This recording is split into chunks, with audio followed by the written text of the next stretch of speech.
run.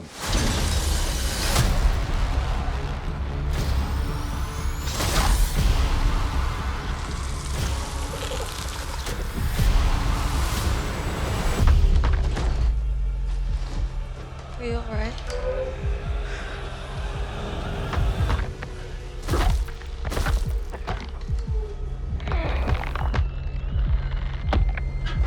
Tomorrow! I don't know what to do!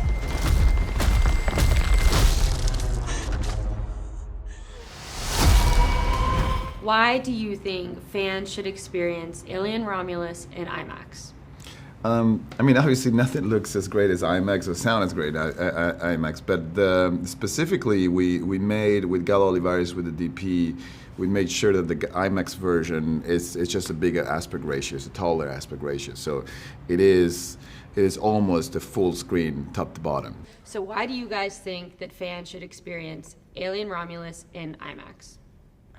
I mean, I think particularly horror, watching it with a group of strangers and getting all of the reactions from the audience, I think there's nothing quite like that. Like, I can't think of any other genre that sort of tops that sort of cinematic experience in a movie theater, especially in IMAX. Absolutely, and you know, I think there's a lot of, as big as this franchise is, and it's like, you know, it's an honour for us to be in it. It's like a lot of subtleties in our film, and like I think on the big screen, you see all of that, you know what I mean? You see like things that you didn't know you'd be scared of, like, yeah, you're scared of that. If you're going in for scares, which we all are if we're going to see Alien, Right. you might as well...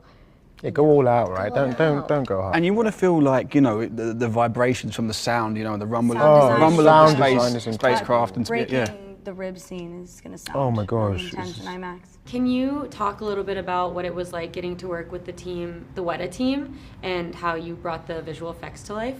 Yeah, I mean, it was something I knew from the very beginning that because it's horror and because we're taking it back to those roots, that we needed to approach, you know, the creature with practical effects, and we need to feel that they were in the room with the characters. And so the only way to do that is really have the creatures build and do animatronics and the guy in the suit and every technique possible to really sell it and make sure that it feels alive and it feels as threatening as it has to be. So in half of the job is make sure you bring the right people. We brought all the guys that worked on Aliens with James Cameron, same team. Came back to this movie to work on all the creatures, but also that's the first part. And the second part, which is the hardest part as well, is to make sure you shoot it right and it looks incredible and you bring them to life through the lens. And that's it's almost like a dying art these days. So it's really hard to do. But I always prefer to go the hard way for the audience and make sure you don't go the easy way and you go just the long, hard way, and I think that's when it really pays off for the audience. And if you had the chance to experience any movie in IMAX, either again or for the very first time, what would you choose and why?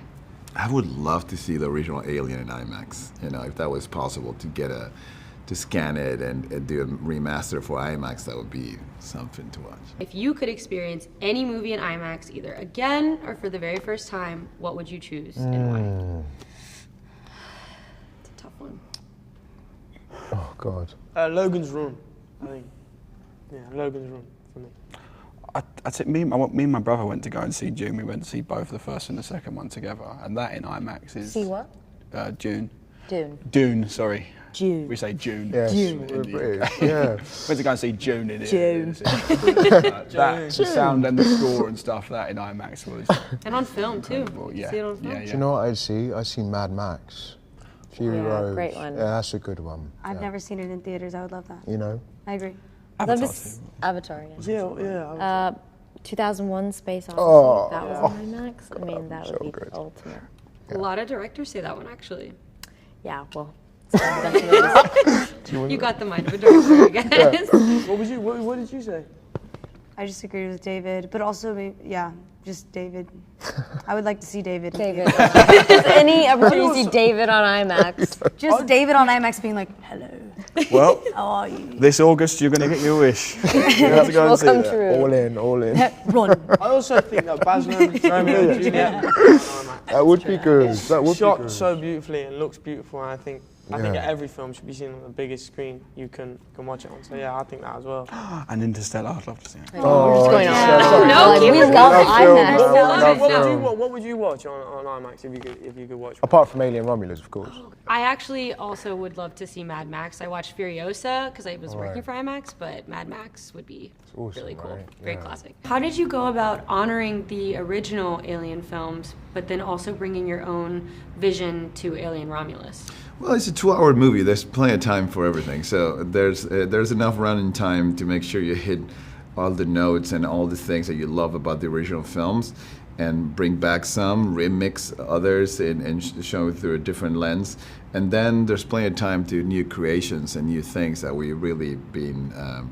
We're making sure they're not spoiling any of the trailers at the moment, but there's so much more than what the trailers show. Yeah. And I love that you do that because I hate spoilers, so I really appreciate that. During filming, you know, you guys used a lot of practical effects and the set was super built out.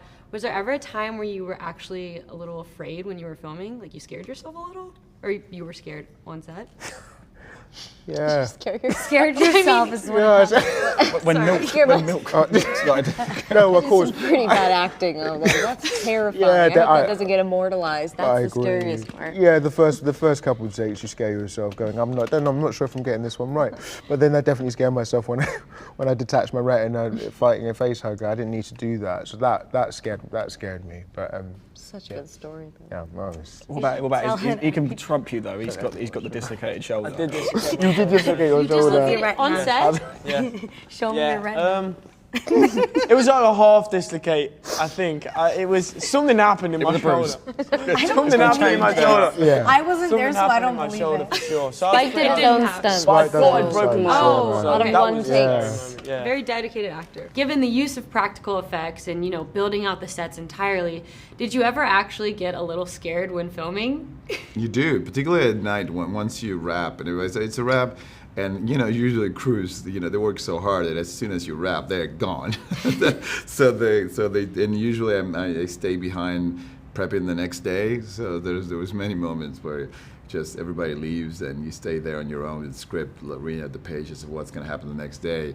You have to just take your phone out and the flashlight and to walk into the cryo chamber and the water and look around and see what you're going to do the next day. Like I tell you, they'll have some very scary videos of those walks around at night.